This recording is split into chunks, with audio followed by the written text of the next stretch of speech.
बिस्मिल्लाहिर्रहमानिर्रहीम। निगरान हुकूमत अब 9 तारीख के बाद यानी 9 तारीख को असम्बलियाँ जो हैं मौजूद असम्बलियाँ ये ख़त्म हो जाएंगी यानी डिज़ोल्व कर दी जाएंगी और उसके बाद से निगरान हुकूमत का जो सिलसिला है वो शुरू हो जाएगा। निगरान वज़ीर आज़म आएंगे, निगरान काबीना बनेगी। बुनियादी तौर पर तो ये काबीना जो है वो 90 दिन के लिए होगी और इनका मैंडेट ये होता है कि 90 दिन के अंदर इलेक्शन करवाएँ, आइन में यही लिखा हुआ है। लेकिन ये जो इस वक्त के मौजूदा हालात हैं उसमें लगता यह है कि निगरान काबीना जो आएगी, जो निगरान हुकूमत बनेगी, ये 90 दिन नहीं बल्कि ये कई माह तक और बल्कि कहा यह जा रहा है कि कम से कम इस साल तक तो इलेक्शन कराने की कोई जो है वो इम्कानात जो हैं वो नहीं हैं। उसकी वजह यह है कि नई मरदमशुमारी हो चुकी है, उसके नताइज जो हैं वो नोटिफाई कर दिए गए हैं और उसका नतीजा ये निकलेगा कि नई मरदमशुमारी की जो नताइज आ चुके हैं उसके बाद कानून में ये इलेक्शन कमीशन पाबंद है इस बात का कि वो नई मरदमशुमारी के बाद पूरे मुल्क में नई इंतखाबी हल्का बंदियाँ करवाए, यानी नई डिलिमिटेशन होगी, नए हल्के बनेंगे, नए इंतखाबी हल्के होंगे और फिर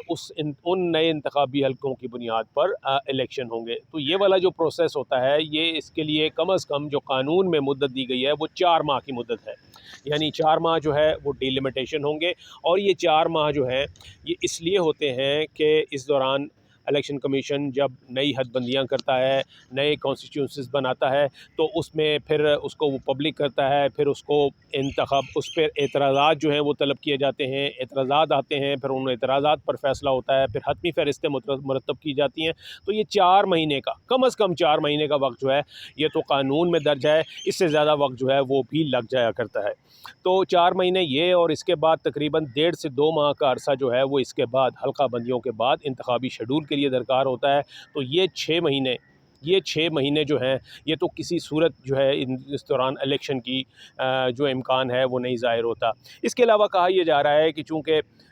जो इंतखाबी इस्लाहाती कमेटी थी उसने निगरान हुकूमत के लिए नए इंतखाबी क़वानीन में बहुत सी मराहत का और उनके इख्तियारात बढ़ाने का ऐलान किया था। आर्टिकल 230 जो था सेक्शन 230 ऑफ इलेक्शन एक्ट 2017 उसको भी उन्होंने अमेंड किया था और उसमें ये कहा था कि कोई भी निगरान हुकूमत जो है वो उसको वैसे तो मना किया जाता है कि वो कोई लॉन्ग टर्म फ़ैसले नहीं करेगा, तवील मुद्दती मंसूबे नहीं बनाएगा, लेकिन इस तरमीम में ये कह दिया गया है कि वो जो है जहाँ मईशत का मामला होगा, जहाँ कौमी जो मुल्क की मईशत की बात होगी तो उसके लिए ज़रूरी होगा कि हुकूमत जो है वो कोई भी निगरान हुकूमत कोई भी फ़ैसला कर सकती है, यानी वो तवील मुद्दती हो, कलील मुद्दती हो, नए मंसूबे बना सकती है, नए प्रोजेक्ट जो है वो साइन कर सकती है, नए मंसूबों का आगाज़ कर सकती है। तो इससे ये ज़ाहिर होता है कि ये जो इख्तियारात बढ़ाए जा रहे हैं उससे ये अंदिया मिलता है कि जो निगरान हुकूमत होगी वो कोई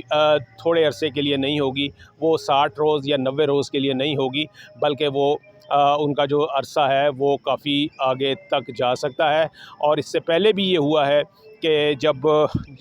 जो पंजाब हुकूमत डिज़ोल्व हुई और केपी की हुकूमत डिज़ोल्व हुई उस वक्त भी आपने देखा कि 90 रोज़ के अंदर इलेक्शन जो है वो नहीं हुए, आज तक नहीं हो सके। 90 दिन की मुद्दत जो है वो भी गुजर गई और जो आइनी प्रोविज़न है उसको